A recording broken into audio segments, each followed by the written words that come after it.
গুৱাহাটীত উপস্থিত হৈছে আমেৰিকাৰ পপষ্টাৰ পোষ্ট মেলন। খানাপাৰা খেলপথাৰত পোষ্ট মেলনৰ সংগীতানুষ্ঠান আছে। আজি সন্ধিয়া 5 বজাৰ পৰা আৰম্ভ হ'ব পোষ্ট মেলনৰ এই অনুষ্ঠান চাবলৈ ভিৰ কৰিছে দেশ বিদেশৰ দৰ্শকে। ইয়াৰ গুৱাহাটীত উপস্থিত হোৱা দৃশ্য আমেৰিকান পপষ্টাৰ পোষ্ট মেলনৰ ভাৰতত এয়া হৈছে দ্বিতীয়খন কনচাৰ্ট। প্ৰথমখন কনচাৰ্ট অনুষ্ঠিত হৈছিল মুম্বাইত। পোষ্ট মেলনৰ কনচাৰ্ট মুম্বাইত অনুষ্ঠিত হৈছিল প্ৰথমখন, আৰু এয়া হৈছে দ্বিতীয়খন কনচাৰ্ট গুৱাহাটীত অনুষ্ঠিত। এই কনচাৰ্টৰ বাবে পোষ্ট মেলন আহি উপস্থিত হৈছে গুৱাহাটীত। এখন বিশেষ বাহনেৰে পোষ্ট মেলনক লৈ যোৱা হৈছে খানাপাৰালৈকে। পোষ্ট মেলনৰ টীম ইতিমধ্যে অসমত আহি উপস্থিত হৈছিল, গুৱাহাটীত আহি উপস্থিত হৈছিল। কালি আমি দেখুৱাইছিলোঁ কামাখ্যা মন্দিৰৰ দৰ্শন কৰিছিল, আৰু আজি গুৱাহাটী বিমানবন্দৰত আহি উপস্থিত হৈছে। ভাৰতবৰ্ষত দ্বিতীয়খন এয়া হৈছে পোষ্ট মেলনৰ কনচাৰ্ট। আৰু এয়া দেখিছে বিমানবন্দৰত পোষ্ট মেলন আহি উপস্থিত হোৱাৰ পাছত তাত যথেষ্ট সংখ্যক অনুৰাগীও আছিল, আৰু অনুৰাগীসকলে এয়া কৰ্মৰ্দন কৰিছে পোষ্ট মেলনৰ সৈতে। কিছু আগবাঢ়ি আহিছে অনুৰাগীৰ ওচৰলৈকে হাঁহি মুখে। গুৱাহাটীৰ খানাপাৰাত আজি সংগীত অনুষ্ঠান পৰিৱেশন কৰিব। আৰু ইতিমধ্যে গুৱাহাটীত সোঁত বৈছে অসমৰ লগতে উত্তৰ পূৰ্বাঞ্চলৰ অন্য ৰাজ্যসমূহৰ যিসকল অনুৰাগী আছে এগৰাকী পপষ্টাৰৰ, সেই অনুৰাগীসকল, আৰু লগতে অসম বুলিয়ে নহয় বা উত্তৰ পূৰ্বাঞ্চল বুলিয়ে নহয়, অসম উত্তৰ পূৰ্বাঞ্চলৰ বাহিৰৰ অনুৰাগীও আহিছে। যিহেতু বুক মাই শ্ব'ৰ জৰিয়তে পোষ্ট মেলনৰ এই কাৰ্যসূচীৰ বাবে টিকট বিক্ৰী কৰি থকা হৈছিল, বুকিং আৰম্ভ হৈছিল, গতিকে বহুতে বুকিং কৰিছে আৰু গুৱাহাটীত এই উপস্থিত হৈছে পোষ্ট মেলনৰ শ্ব' উপভোগ কৰাৰ বাবে।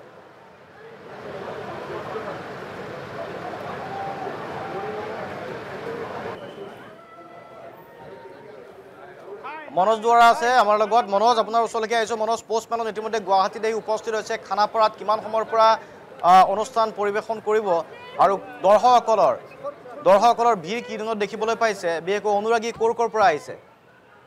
চাওক, এই মুহূৰ্তত ক'বলৈ গ'লে প্ৰথমবাৰৰ বাবে অসমত এনেকুৱা এটা গ্ল'বেল কনচাৰ্ট হ'বলৈ গৈ আছে, আৰু মাজত মাত্ৰ কেইটামান মুহূৰ্ত আছে। তাৰ পিছতে দেখিবলৈ পোৱা যাব পোষ্ট মেলন, অৰ্থাৎ এগৰাকী বিশ্ববিখ্যাত ছিংগাৰ যিগৰাকীয়ে আহি অসমত ইতিমধ্যে পদাৰ্পণ কৰিছে, আৰু মাজত মাত্ৰ কেইটামান মুহূৰ্ত আছে তেওঁ কনচাৰ্ট আৰম্ভ হ'বলৈ। এতিয়া কথাটো হ'ল যে বাহিৰৰ পৰা অজস্ৰ লোক আহিছে আমি দেখিবলৈ পাইছোঁ, আৰু তেওঁলোকৰ সৈতে আমি মন্তব্যও লৈছোঁ।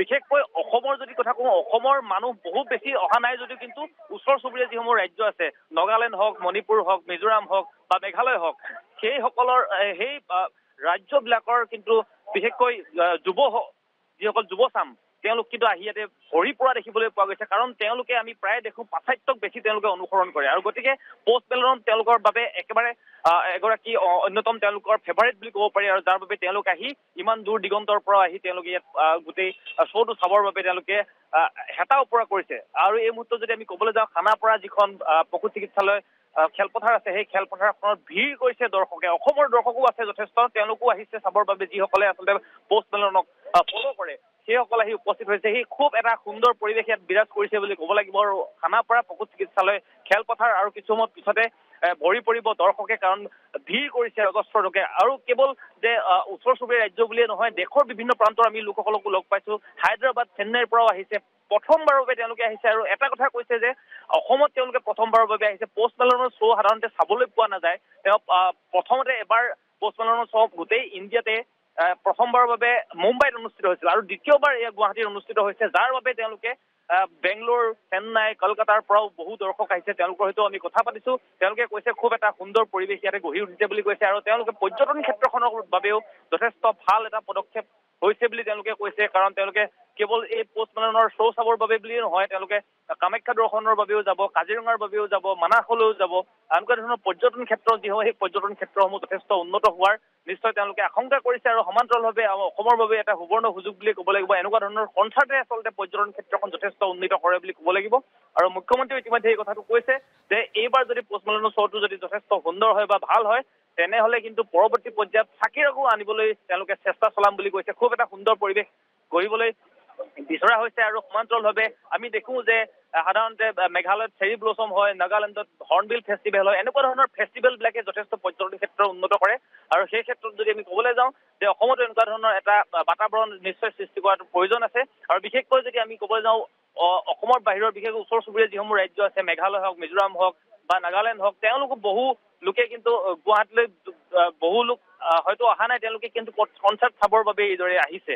গতিকে পোষ্ট মেলন এগৰাকী খুব বিশ্ববিখ্যাত ছিংগাৰ আৰু সেই পোষ্ট মেলনৰ পপ ষ্টাৰ গৰাকীক চাবৰ বাবে তেওঁলোকে আহি ইয়াত ভিৰ কৰিছে আমি ভিৰ কৰা দৃশ্য দেখিছো আৰু মাত্ৰ কেইটামান মুহূৰ্ত আছে তেওঁলোকে এই অনুষ্ঠানটো আয়োজন কৰিছে যিহেতু আমি কৈছো যে অসম চৰকাৰৰ উদ্যোগত গোটেই শ্ব'টো আয়োজন কৰিছে বুক মাই শ্ব'য়ে খুব নিৰাপত্তা দিশটো খুব কটকটীয়া কৰি তোলা দেখিবলৈ পোৱা গৈছে চাৰিওফালে আচলতে চাৰিসীমা বান্ধি দিয়া হৈছে যাতে কোনেও প্ৰৱেশ কৰিব নোৱাৰে অনাহকত বা কোনো অপ্ৰীতিকৰ পৰিস্থিতি যাতে সৃষ্টি হ'ব নোৱাৰে তাৰ বাবেও আৰক্ষী প্ৰশাসন গুৱাহাটী আৰক্ষী প্ৰশাসনেও যথেষ্ট সৰব ভূমিকা গ্ৰহণ কৰা সলনি কৰা হৈছে নেকি মনত গুৱাহাটীৰ পথ নিৰ্দেশনাও সলনি কৰা হৈছে নেকি পোষ্ট মেলনৰ শ্ব'ৰ বাবে নিশ্চয় কিছু সাল সলনি কৰা হৈছে যদিও যি আপুনি যদি 6 মাইলৰ পৰা যদি আহে কেনেবাকৈ খানাপাৰা দিশে তেনেহলে আপুনি আহিব পাৰিব কিন্তু ভিতৰৰ যিসমূহ বিশেষকৈ বাইলেনসমূহ আছে সেই বাইলেনসমূহত আপুনি হয়তো সোমাব নোৱাৰিব কাৰণ তাত সোমাই গ'লে আপুনি যথেষ্ট ট্ৰেফিকৰ সন্মুখীন হ'ব লাগিব সেইবাবে তাতে মূল পথৰ ওচৰতে বন্ধ কৰি দিছে যান বাহনৰ চলাচল গতিকে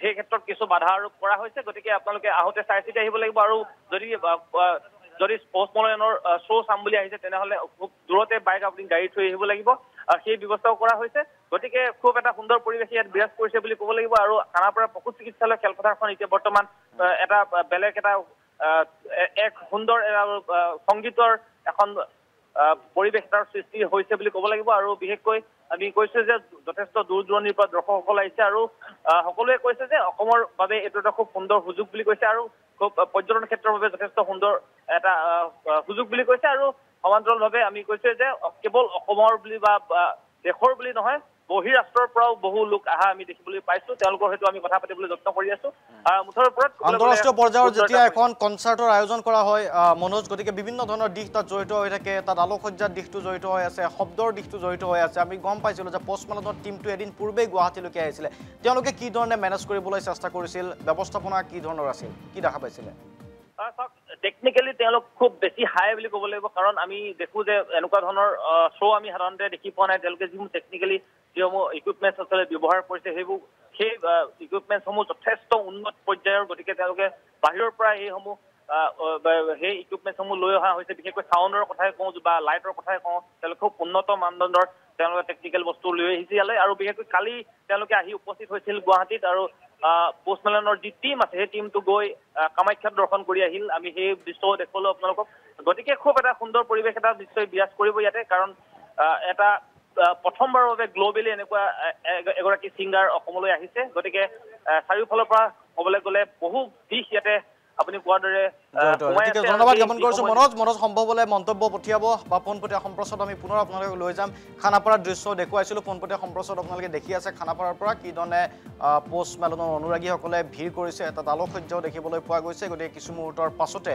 সংগীত অনুষ্ঠান পৰিৱেশন কৰিব আৰু পোষ্ট মেলনৰ সংগীত অনুষ্ঠানৰ বাবে অসম বা উত্তৰ পূৰ্বাঞ্চলৰ উপৰিও বহিৰাজ্যৰ পৰা দৰ্শক আহিছে চেন্নাইৰ পৰা আহিছে হায়দৰাবাদৰ পৰা আহিছে আৰু যিহেতু এগৰাকী আন্তঃৰাষ্ট্ৰীয় খ্যাতিসম্পন্ন পপ ষ্টাৰ পোষ্ট মেলন ভাৰতবৰ্ষত দ্বিতীয়বাৰৰ বাবে অনুষ্ঠান পৰিৱেশন কৰিবলৈ আহিছে গতিকে তেওঁৰ যিসকল অনুৰাগী সেই অনুৰাগীসকলক আমি দেখা পাইছোঁ ইয়াতে পোনপটীয়া সম্প্ৰচাৰ খানাপাৰাৰ পৰা আপোনালোকে দেখিবলৈ পাইছে অসমৰো লোক আছে অসমৰ অনুৰাগীও আছে কিন্তু অসমৰ বাহিৰৰ ৰাজ্যৰ বাহিৰৰ অনুৰাগীৰ সংখ্যা যথেষ্ট বিশেষকৈ উত্তৰ পূৰ্বাঞ্চলৰ অন্য যিকেইখন ৰাজ্য মেঘালয় মিজোৰামৰ পৰা যথেষ্ট সংখ্যক দৰ্শক আহিছে অনুৰাগী আহিছে যিহেতু পাশ্চাত্য সংগীতৰ চৰ্চা মিজোৰাম মেঘালয়ত যথেষ্ট দেখিবলৈ পোৱা যায় তেওঁলোকৰ মাজত অনুৰাগীৰ সংখ্যাও অধিক গতিকে তেওঁলোকো আহিছে আৰু লগতে ৰাজ্যৰ অন্য প্ৰান্তৰ পৰাও দেশৰ অন্য প্ৰান্তৰ পৰাও বহু অনুৰাগী পোষ্ট মেলনৰ এই সাংস্কৃতিক অনুষ্ঠান উপভোগৰ বাবে আহি উপস্থিত হৈছে পোনপটীয়া দৃশ্য দেখিছে